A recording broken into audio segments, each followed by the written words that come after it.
96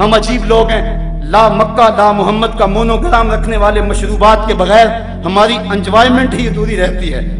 pay H پینی to safe اسرائیل کا مخفف رکھنے والے مشروب کے بعد دل مانگے اور پر مجبور ہے۔ سوچیں ہم کیا کر رہے ہیں؟ کیا لکس، رکسونا اور لائف بوائے سے غسل نہ کریں تو صاف نہیں ہوں گے؟ سن سلک ہیڈ اینڈ شولڈر سے بال نہ دھوئیں تو کیا گنجے ہو جائیں گے؟ لپٹن اور بروک بانڈ کی چائے نہ پئیں تو زندہ نہ رہیں گے؟ فیئر اینڈ لولی اور پونڈز کریم استعمال نہ کریں تو کیا چہرے بگڑ جائیں گے؟ ووڈ لینڈ اور ایکشن کے جوتے نہ پہنیں تو کیا چل نہ سکیں گے؟ بس تھوڑا سا سوچنے کی ضرورت ہے۔ لمبی سے لمبی مسافت کا آغاز ایک قدم پہ ہوتا ہے۔ ہم سمجھتے ہیں کہ ہمارے کرنے سے کیا ہوگا، لیکن ہم نے پچھلے سے پچھلے سال تھوڑی سی حرکت کی تو اس قدر ان کو ہوش آ گئے، اور پھر اس پر ترا یہ کہ وہ ان مصنوعات کے اندر جو لپسٹکیں ہیں اور مختلف مشروبات کے اندر خنزیر کی چربی ڈال رہے ہیں۔ اور ہم اگر کسی کو یہ بتاتے ہیں کہ فلاں شہر میں فلاں شے پڑتی ہے، وہ کہتے ہیں جناب وہ ویسے بتا رہے ہیں، ویسے کسی نے پراپیگنڈا کیا ہے، ایسے کب ہو سکتا ہے؟ ایسا تو ممکن نہیں ہے۔ اگر کوئی پراپیگنڈا کر لے کہ یہ چوزوں کو بلڈ فلو ہے تو آپ لوگ ساری پولٹری کی صنعت کو تباہ کر دیتے، اور کوئی بندہ مرغی کھانے کو تیار نہیں ہوتا۔ ہماری جان نہ چلی جائے، ہمیں اپنی جان کی بڑی فکر تو ہے لیکن ایمان کی کوئی فکر نہیں ہے۔ اس وقت اب ہم بتائیں کہ میاں فلاں چیز میں فلاں شے پڑتی ہے، فلاں میں سور کے میدے کی چربی آتی ہے، فلاں چیز میں یہ ڈالا جاتا ہے، وہ کہتے ہیں یہ فرضی باتیں کر رہے ہیں۔ صاحبو ہم غور کریں، بار بار غور کریں، اور اس حوالے کے ساتھ ہمیں محنت کرنی چاہیے۔ ایک تو ہمارا کام یہ کہ مغرب کی مصنوعات کا ممکنہ حد تک ہم بائیکاٹ کریں، وہ چیزیں جن کا متبادل یہاں موجود ہے وہی استعمال کریں۔ دوسری بات ہمارے کرنے کی یہ ہے کہ مغرب کے علاوہ دیگر جو ممالک ہیں، چائنا ہے جو ہمارے ساتھ دوستی کا دم بھرتا ہے، لیکن اب وہ بھی یہودیوں کی جو ہے وہ اس چال کا شکار ہو گیا۔ یہ پاکستان کے اندر چائنا سے بن کر مختلف پارچہ جات آئے ہیں، انڈرویئر کے اندر لا الہ الا اللہ محمد رسول اللہ لکھا ہوا۔ اسی طرح مختلف جو پارچہ جات ہیں، پینٹیں ہیں، ان کے پائنچوں اور ان کے نیفوں کے ساتھ لگے ہوئے جو ٹیگ ہیں ان کے اوپر جو ہے وہ کلمہ طیبہ لکھا ہوا ہے۔ میاں تم تو ہمارے دوست تھے، تم بھی ہمارے کلیجے چھلنی کر رہے ہو، کس یہودی کا تم شکار ہو گئے؟ ہمارے وطن کے ذمہ داروں کو، چائنا کے سفیر کو بلا کر تنبیہ کرنی چاہیے اور اسے پوچھیں کہ کیا یہ تمہاری دانستہ حرکت ہے یا کہ درمیان میں کوئی ایسی طاقت شامل ہوگی تمہارے علم میں نہیں ہے۔ اگر ایسی کوئی بات ہے تو وہ مداوع کریں، ورنہ جس طرح ہم باقیوں کو اپنا دشمن سمجھتے ہیں، چائنا سے ہمارا پھر کیا رشتہ رہ جائے گا؟ کیونکہ ہمارا رشتہ تو محمد عربی کے دم سے ہے۔ ہم تو دیکھنے اور سوچنے کے عادی ہی اسی انداز سے ہیں، ہم تو اسی آنکھ سے دیکھتے ہیں، اس کے علاوہ کوئی جتنا گہرا سے گہرا دوست کیوں نہ ہو۔ میرے اعلیٰ حضرت نے فرمایا اسے اپنے سے ایسے نکال دو جس طرح مکھن سے بال نکال دیا جاتا ہے، تو ہمارا ان سے بھی پھر کوئی تعلق اور رشتہ نہیں ہوگا۔ اسی طرح چائنا اور دیگر جتنے بھی ممالک ہیں ان کو بھی اپنا موقع پہنچایا جائے اور مغرب کی اس عیاری کو لوگوں کے سامنے رکھا جائے۔ مختلف ممالک کے اندر اپنی یادداشتیں بھیجتے رہنا چاہیے اور اس سلسلے کو کبھی بھی کم نہ ہونے دیا جائے۔ اقوام متحدہ اگرچہ غیر مؤثر ادارہ ہو گیا ہے تو ان کو بھی ہم ضرور جھنجھوڑتے رہیں۔ ہمارے جو اپنے حکمران ہیں یہ ایک الگ دکھڑا ہے، گلا وفائے جفا نما جو حرم کو اہل حرم سے ہے، کسی بت کدے میں بیان کروں تو صنم بھی کہہ دیں ہری ہری۔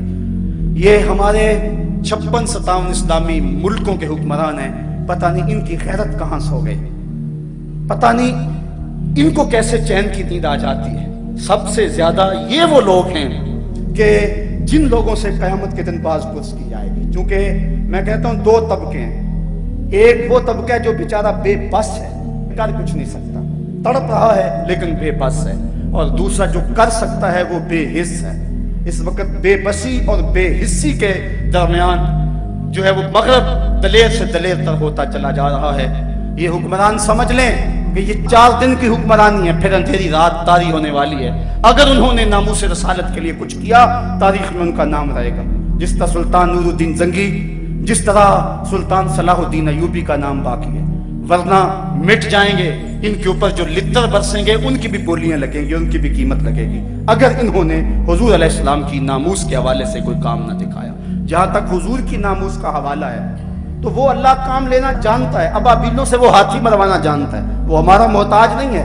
ابن حجر نے لکھا ہے اس بات کو کہ جب منگولوں نے پوری مسلم دنیا پہ قبضہ کر لیا، اور وہ دن بڑے دردناک دن تھے، جب بغداد میں خون بہ رہا تھا، جب غرناطہ لٹ رہا تھا، جب جامعہ نظامیہ کی لائبریری دجلہ کی موجوں کی زد پہ تھی، جب تہ خانوں میں پانی چھوڑ دیا گیا اور ہم نے 1.25 لاکھ لاشیں وہاں بھی اٹھائیں، وہ دن بڑے دردناک دن تھے تاریخ کے۔ ایک منگول سردار عیسائی ہو گیا اور اس نے ایک بہت بڑا اجتماع کیا۔ ابن حجر لکھتے ہیں کہ اس عیسائی بدبخت نے دریدہ دہنی کرتے ہوئے لوگوں کے اندر ہمارے پیغمبر صلی اللہ علیہ وسلم کی توہین کی۔ تو اس بڑے اجتماع کے اندر ایک بھی مسلمان نہیں تھا۔ تو جب اس نے حضور کے خلاف بھونکا تو پاس ہی بندھا ہوا ایک کتا جوش میں آ گیا اور وہ زور زور سے بھونکنے لگا۔ سب نے اسے کہا کہ تم مسلمانوں کے نبی کے خلاف بولا ہے، اس لیے یہ کتا بھونک رہا ہے۔ تو اس نے کہا کہ نہیں یہ ویسے بڑا غیرت مند ہے، میں نے ہاتھ سے اشارہ کیا تو یہ سمجھا کہ مجھے مارنے لگا، اس وجہ سے غیرت میں آیا۔ تو اس نے دوبارہ پھر حضور علیہ السلام کو سب کو شتم کرنا شروع کیا، میرے آقا کو گالیاں دینے لگے۔ کتنا مجمع تھا لیکن کوئی بھی حضور کا غلام نہیں تھا۔ تو تاریخ نے بتایا ہے کہ پھر وہ کتا ایک دم رسہ توڑ کے جھپٹ کے شیر کی طرح اس کے اوپر حملہ آور ہو گیا، اور اس نے اپنے دانت وہ اس کی گردن میں گاڑ دیے اور چھوڑا، تب جب اس کو جہنم میں پہنچا دیا۔ ابن حجر لکھتے ہیں کہ اس واقعہ کو دیکھ کر اس منگول سردار سمیت اس مجمع سے 40,000 لوگ اسلام قبول کر گئے۔ اللہ تو اپنے نبی کے دین کی اور اپنے نبی کی ناموس کی حفاظت یوں بھی کرنا جانتا ہے۔ کاش ہم اس کتے کا دانت ہی بن جاتے، اس کے پنجے کا ناخن ہی بن جاتے جو گستاخ رسول کو چیر کے رکھ دیتا ہے۔ تو وہ اپنے نبی کی ناموس کی حفاظت جانتا ہے۔ ابو لہب اگر بولے تو تبت یدا ابی لہب کا تازیانہ برستا ہے۔ وہ اپنے محبوب کی حفاظت کرنا جانتا ہے، لیکن یہ سعادت ہے جس کو نصیب ہو جائے۔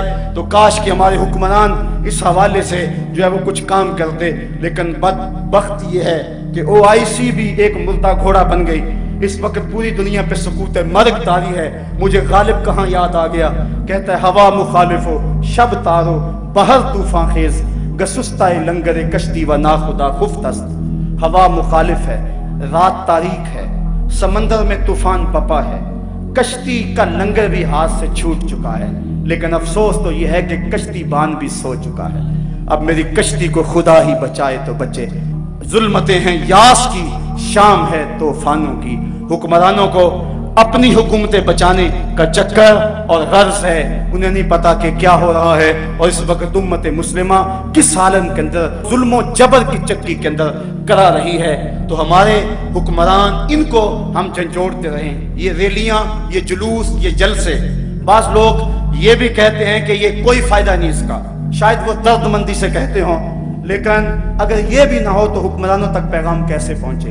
یہ فکر اور یہ جذبہ اور یہ سوچ یہ کس طرح بیدار رہے؟ لوگ کہتے ہیں ریلیوں نے کیا کیا، میں کہتا ہوں کہ علم الدین کس نے پیدا کیا؟ یہ ان جلوسوں کا کمال تھا کہ اس نے اپنے بھائی سے پوچھا کہ بھائی یہ باہر لوگ جلوس نکالے ہوئے ہیں، یہ کس لیے نکال رہے ہیں؟ تو اس نے کہا تھا کہ حضور کی توہین کی گئی، اس لیے یہ مسلمانوں کے غیظ و غضب کا اظہار ہے۔ تو اس نے کہا کہ اگر کوئی ظالم کو قتل کرے جس نے آقا کی توہین ہی کی تو کیا ملے گا اس کو؟ تو اس کے بڑے بھائی نے مسکرا کے کہا اسے تختہ دار ملے گا۔ تو پھر اس نے کہا اچھا اگر یہ بات ہے تو پھر 100 بار سے اس کو قبول کرنے کے لیے تیار ہوں۔ ان جلوسوں نے، ان ریلیوں نے، ان جلسوں نے غازی عامر چیمہ شہید پیدا کیا، جس نے ہٹلر کے دیش کے اندر ظالم کے گریبان میں ہاتھ ڈالا اور عظیمت کی وہ داستان رقم کی کہ 15ویں صدی جس پہ ناز کر رہی ہے۔ آج عامر چیمہ کی قبر کو بھی لوگ سلام کر رہے ہیں۔ میں نے ایک سید زادے کو عامر شہید کی پائنٹی پہ کھڑے ہو کر روتے ہوئے دیکھا، اور وہ یہ کہتا تھا ربا میں یہ نہیں کہندا کہ مینوں عامر چیمہ بنا دے، میں تے یہ کہنا ہے قدماں دی خاک ہی بنا دے۔ حضرت غازی علم الدین کا جب جنازہ اٹھا، امیر ملت علیہ رحمہ فرماتے ہیں میں نے بڑے بڑے پہلوانوں کی باتیں سنی، بڑے بڑے بادشاہوں کا تذکرہ پڑھا، لیکن میرے دل میں کبھی یہ امنگ نہ جاگی، کبھی یہ آرزو نہ ہوئی کہ فلاں بادشاہ میں ہوتا، فلاں حکمراں میں ہوتا۔ لیکن جب غازی علم الدین کا جنازہ اٹھ رہا تھا، یہ جذبہ دل میں انگڑائیاں لے رہا تھا، کاش آج علم الدین میں ہوتا۔ تو یہ سلسلہ بھی جاری رکھنا چاہیے، جدید علوم و فنون میں دسترس حاصل کر کے ترقی کی راہوں کو کھولنا، یہ اس وقت مسلم امہ کے لیے بہت ضروری ہے۔ تاکہ ہم دنیا کی دوڑ میں شامل ہو سکے. لیکن ہم کیسی عجیب قوم ہے کہ جو ہمیں اعزاز دیتا ہے اسے حوالہ زندہ کرتے ہیں. ہماری قوم کو آبرو دی اور ہم بھارت کی آنکھوں میں آنکھیں ڈال کر بات کرنے کے قابل ہوئے، لیکن ہم نے اسی ڈاکٹر عبدالقدیر خان کو جو ہے وہ پابند سلاسل کر دیا. آج وہ زندہ کے پیچھے سسک سسک کے زندگی گزار رہا ہے. بھارت کا سائنسدان تو صدارت کی کرسی پہ براجمان ہو، اور جس نے اس قوم کو آبرو بخشی آج وہ حوالہ زندہ ہوں. کاش ہمارے حکمران ان کی سوچیں بدلیں اور ان کو غیرت کے ناخن نصیب ہوں. کہتے ہیں اس دور کا جو ہے وہ ایٹم بم وہ معیشت ہے، جو معاشی طور پہ قوم پس گئی اس کے پلے کچھ نہیں رہے گا. لہٰذا ہمیں اس کے لیے کوشش کرنی چاہیے، لیکن قوم اس کو اس سے غرض نہیں ہے، وہ پیسے جوڑنے کے چکر میں ہے. کاش کہ ہم ملک کے بارے میں پہلے سوچیں. ہم نے وہ پچھلے دنوں کے اندر یہ پراپرٹی کا کام چلا، لوگوں نے فیکٹریوں سے پیسے نکال کر وہاں لگا دیے اور ملک کی انڈسٹری مفلوج ہو کے رہ گئی. کاش کہ ہم منصوبہ بندی کرتے ہوئے کچھ سوچیں، بلکہ کیسے کیسے ہاتھ ہیں. ڈبل شاہ نے قوم کے کتنے پیسے اکٹھے کر کے انڈسٹری کو تباہ کر دیا، اور ہم آگے جانے کی بجائے الٹا پیچھے آ رہے ہیں. یہ یہود و ہنود کی سازشیں ہیں جن کا ہم شکار ہو رہے ہیں. آپ پیسہ وہاں خرچ کریں جہاں کچھ لوگوں کو روزگار ملے اور زیادہ سے زیادہ ملک کے وسائل بڑھیں اور زر مبادلہ کمائیں. فرقہ واریت کے حوالے سے میں بات کر چکا ہوں کہ یہ ہمارا خواب ہے کہ سارے فرقے جو ہیں وہ ایک پلیٹ فارم پہ جمع ہوں اور وہ وحدت امت کا جو ہے وہ اعلان اور اظہار کریں. اور یہ تبھی ممکن ہے کہ ان کے اندر وہ جو چیزیں باعث خرابی ہیں ان چیزوں کو نکال دیا جائے اور حضور کے نام پہ سارے لوگ اکٹھے ہو جائیں اور مل کے لبیک یا رسول اللہ کا نعرہ لگائیں، تو امت کے تنے مردہ میں پھر سے زندگی کی رمق پیدا ہو سکتی ہے. غازی احمد چیمہ شہید کے مشن کو جاری رکھنا یہ وقتی اور فوری حل ہے. اس وقت جو حالات ہیں، اگر ہم اس کام کو بھی چھوڑ دیں گے، جیسا کہ آج کچھ لوگ کہتے ہیں کہ یہ کیا کام ہے جو کیا جائے، مغرب اور دلیر ہوتا ہے اور بھڑکتا ہے مسلمانوں کے خلاف جو ہے وہ دشمنی اس کی اور بڑھ جاتی ہے. یہ اگر ہم اس کو برداشت کر لیں اور اس کو مستقبل پہ چھوڑ دیں تو یہ ہماری غیرت ایمان کے خاتمے کا اعلان ہے. کسی نے ابن عمر سے پوچھا کہ فلاں جگہ کے اندر ایک شخص نے گستاخی رسول کی ہے، آپ بتائیں اس کے بارے میں فتویٰ کیا ہے. تو ابن عمر غصے میں آ گئے، کہا فتویٰ پوچھنے آگے ہو پہلے اسے قتل کیوں نہیں کیا. اور یہ بات ہمارا موقف دو ٹوک اور واضح ہے کہ گستاخ رسول واجب القتل ہے، اور اس کو بطور حد قتل کیا جائے گا، بطور تعزیر قتل نہیں کیا جائے گا. اور اگر وہ معافی مانگے بھی تو چونکہ بطور حد قتل کیا جائے گا اس کی معافی قابل قبول نہیں ہوگی. آج یہ بھی فلسفہ لوگ تلاش رہے ہیں کہ حضور نے اپنے دشمنوں کو معاف کیا ہے. اپنے بیٹے کے قاتل کو کرنا معاف تیری جوان مردی کا پتہ چلے، کرنا سنت ادا. اپنے گستاخ کو معاف کرنا، دشمن کو معاف کرنا اور بات ہے، لیکن محبوب کے دشمن کو معاف کرنا اور بات ہے. دوسرے لفظوں میں یوں سمجھ لو، اپنے دشمن کو معاف کرنا جوان مردی ہے اور محبوب کے دشمن کو معاف کر دینا بے غیرتی ہوا کرتی ہے. اس لیے 1400 سالہ امت کی تاریخ میں کبھی ایسا نہیں ہوا کہ کسی مومن نے گستاخ رسول کو معاف کیا ہو. یہ دو ٹوک اور واضح ہمارا یہ موقف ہے کہ حضور کا گستاخ واجب القتل ہی ہے اور اس کا سر ہی اڑایا جائے گا. بلکہ فتاوی عالمگیریہ میں 500 علماء ہند نے فتویٰ دیا، کسیرا گفت کہ جامع پیغمبر ریمناک بود. کسی نے اگر کہا کہ حضور جو لباس پہنتے تھے وہ میلا کچیلا ہوتا، وہ میلا کچیلا ہوتا تھا، 500 علماء نے فتویٰ دیا اس کی گردن اڑا دو. جو حضور کے لباس کو بھی میلا کہے یہ تو وہ نازک بارگاہ ہے، لے سانس بھی آہستہ کے دربار نبی ہے. یہاں تو سانسوں کا شور بھی بے ادبی کہلاتا ہے. یہاں تو جنید و بایزید آتے ہیں، وہ بھی سانسوں کو روک کے آتے ہیں. تو یہ ایک اہم کام ہے اور فوری حل ہے. گستاخان رسول کے سینے میں یہ ڈر رہنا چاہیے. جس طرح کبھی کہا جا رہا تھا کہ سلمان رشدی کہتا ہے اگر چڑیا بھی پر مارتی ہے تو میں کانپ جاتا ہوں کہ کوئی غیرت مند مسلمان آ گیا ہے. تو اگر اس کا یہ خوف بھی ختم کر دیا جائے پھر تو گستاخی رسول کا باب ہی کھل جائے گا. اب ہی جو ہے وہ 22 مالک کے 75 اخبار اور 200 چینلوں نے یہ خاکے جرأت مندی کے ساتھ جو ہے وہ شائع کیے، اور یہ پہلی مرتبہ ایسا ہوا ہے.